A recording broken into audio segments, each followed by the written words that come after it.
Good evening, folks. Welcome to Beer Rating with Sean Connors. Happy Tibbs Eve. For any viewers outside of Newfoundland, in case you haven't figured out, I'm in Newfoundland. Tibbs Eve is an unofficial celebratory holiday on December 23rd. The origins of it is rather interesting. No one knows. There's a couple different theories. One theory is that Tibbs Eve was basically a day that would never happen. So if somebody said, loan me $10 and I'll pay you back in Tibbs Eve, you were never going to get it back. The other one, the theory is that it was Tipsy's Eve, basically meaning you were going to get a little bit tipsy. But the best one I like is basically back in the day, say 1800s, when Newfoundland was first being settled.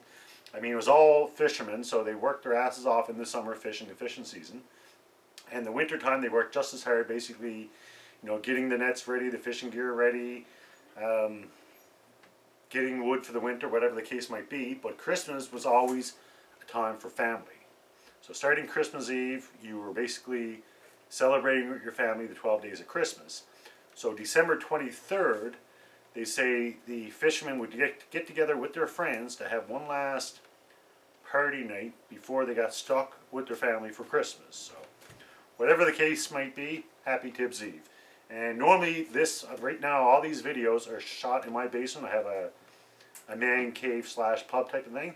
And normally for Tibbs Eve would be a fairly big party for me. I'd get a couple kegs of beer. I got a couple kegerators there, a couple taps. So normally Tibbs Eve would be a pretty big holiday. For me, it's my big get together for the year. But due to COVID, it's a pretty quiet night. I spent a couple hours at my buddies watching the pre-game of the World Juniors. Go Canada. We won 1-0. Hopefully we'll win the rest of the tournament and see how it goes. So back to the Advent calendar. Basically 2 days left. Typical Advent calendar, you open up the door, you get a beer. I know today's beer, there's only 2 beer left. I'm pretty sure today is the Milk Stout. And they say on the Facebook page, they said tomorrow's beer is the beer with the highest alcoholic content, which I believe is 10.0. And I believe it would be the triple, because we haven't had the triple yet, which kind of confuses me, because we already had a quadruple, which was 9.5% alcohol. And so if the last beer is the highest alcohol at 10.0, I'm assuming it'd be the triple. And I was always under this impression triple and quadruple were terms for Belgian beer, and I thought the triple was obviously triple, 3 times the regular amount of alcohol, and quadruple would be 4 times. So the fact that I believe the triple is the last beer at 10%, that kind of throws me off. So perhaps the quadruple and triple were terms used for specific breweries for their beers. Like their basic beer would be a certain percentage of alcohol, and their triple would be 3 times and quadruple 4. I have no idea. So if anybody does know, please let me know. Make a comment on either the Facebook page or the YouTube channel. With that being said, feel free to subscribe to the YouTube channel and join the Facebook group and share it with your friends. So day 23. Like I said, I'm pretty sure this one is the Milk Stout from what I believe I read on the Facebook page. Alright, it is indeed a Milk Stout at 5.2% alcohol. Pretty funky little graphic there. It says, this might be the most magical beer can ever. It contains within it a rich, smooth, velvety, perhaps mythical beverage imbued with the sophisticated flavors of chocolate and coffee. Drink and behold as the brewer reveals the mystic of his sorcery. FYI, beer sorcerers still use lactose. And it is. It says 10 Superior Drive, Dandong South, and I have no idea where that is. I don't know if that's American or not. ExitBrewing.com. So I have to check it out and find out where that brewery is. Now, Milk Stout, just so people know, there is no milk in the stout. Basically, they use lactose sugar. And actually, I think they say water, malt, hops, yeast, lactose, and love is the ingredients. I'll zoom in so you can get a quick glance at the can before I crack it open. And I've said before, porters and stouts, some of them I really, really enjoy. Other ones not too much, especially if they're heavy on the coffee flavoring. So this will be interesting. A couple of porters that I've had in this box, I haven't been overly, I don't want to say impressed. I haven't been overly fond of them for my own personal taste. And as I said before, all the beers in this box have won gold medals at various festivals. So they, excuse me, they're top quality beers, but it's basically, I'm rating them as my preference, with a 1 being a drain pour, don't like it, can't finish it. A 2 would be, yeah, I'm not a big fan, but I'll finish it. A 3 would be a good beer, a 4 would be a very good beer, and a 5 would be the best beer ever. And as I said, some stouts I've really enjoyed, other ones not so much. And not being a coffee drinker, those that are heavy on the coffee flavoring, I tend not to be a big fan of them. So once again, I'm using my stout glass. And this one is almost black. And I said before that some of the stouts and porters, they may look black, but you really look at them and a lot of them times they're maybe a dark brown, or even Guinness, if you put a light through it, it actually has a tinge of red, believe it or not. But this one seems to be pretty damn dark. A little bit ahead, not too much. I am getting aroma of coffee, like roasted coffee, beans type of thing. The more I sniff it, the more it seems to be getting a little bit stronger. The volatiles, I guess, are being released. So it's going to be interesting whether or not I like it. Like I said, not a coffee drinker, so if it's heavy on the coffee, it's probably not going to be one of my favorites. So let's give it a taste.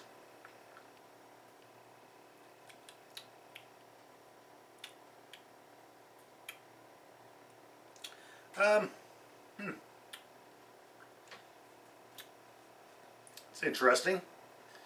Initially, I'm not getting a lot of coffee, but then it comes for a second, and then it kind of dissipates, and then it comes back.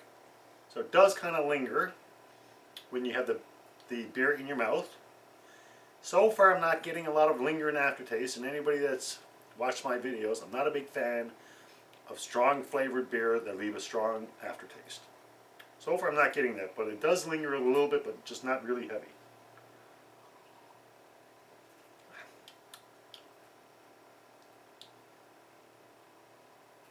Yeah, same thing again. First mouthful, I'm getting a coffee flavor, it dissipates, but then it kind of comes back. Not necessarily in a bad way. I wouldn't say it's my favorite beer of the box. I wouldn't say it's my favorite stout, but I've definitely had a hell of a lot worse.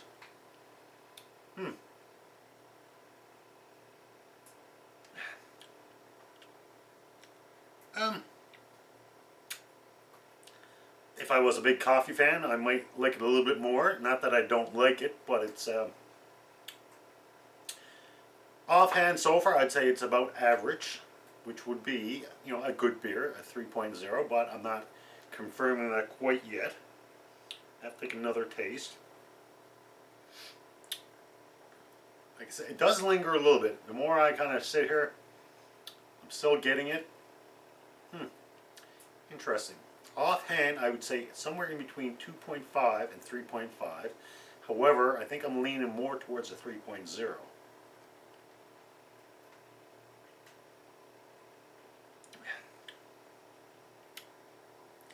Yeah, I think I'm comfortable giving it a 3.0. It's a decent stout.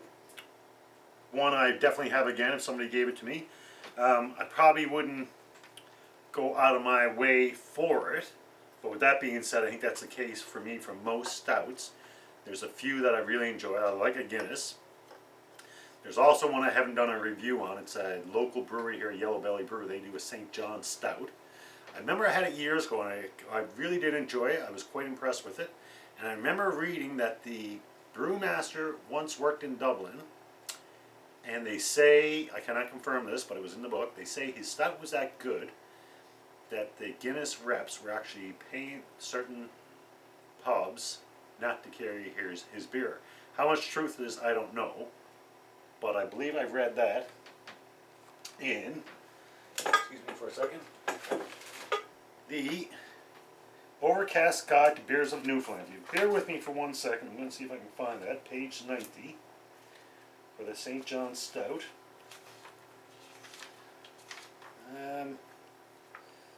Let's see. It says a lot about Liam McKenna, brewer of St. John Stout, that Guinness used to coerce or pay Irish pub owners money not to stock Liam's beer in their bars when Liam was making beer in the UK. So There you go. Just want to make sure I was getting the story right. So he made, if you ever get the chance on Yellow Valley St. John Stout, check it out. I have to do a review on it. Like I said, I haven't had it in many years. But for this one more taste.